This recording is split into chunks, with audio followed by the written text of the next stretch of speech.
Burkina Faso, les céréales locales constituent l'essence de l'alimentation des populations et la campagne agricole 2024-2025 s'annonce particulièrement favorable. Lors du Conseil des ministres du 5 décembre, le gouvernement a dévoilé les prévisions optimistes pour la production céréalière qui devrait atteindre 6 077 227 tonnes, marquant une hausse significative par rapport à la campagne précédente.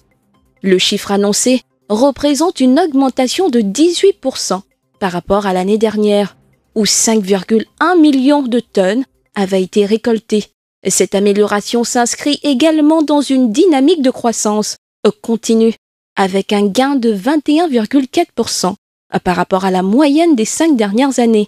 Le climat favorable a joué un rôle clé dans cette performance, avec des prévisions aussi élevées. Le pays s'apprête à couvrir non seulement ses besoins en céréales, mais aussi à générer un surplus de production de 11%. Lors de la campagne précédente, les stocks ne permettaient de couvrir que 97% des besoins nationaux. Ce bond de production offre ainsi une perspective positive pour la sécurité alimentaire du pays.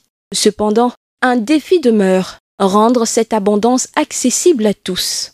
Pour éviter toute crise d'approvisionnement et garantir des prix abordables, le ministre de l'Agriculture, Ismaël Sombié, a indiqué que des mesures strictes sont mises en place. L'exploitation de céréales sera interdite pour assurer la disponibilité des stocks à l'intérieur du pays.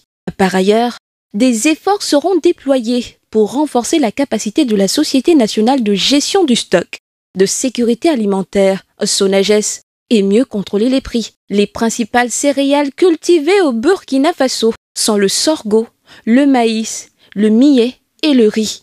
La production abondante de ces denrées vitales pourrait offrir un soulagement à une population qui fait face à divers défis économiques et environnementaux. Les autorités et les producteurs espèrent que cette récolte fructueuse favorisera un meilleur équilibre entre l'offre et la demande, tout en consolidant la sécurité alimentaire du pays.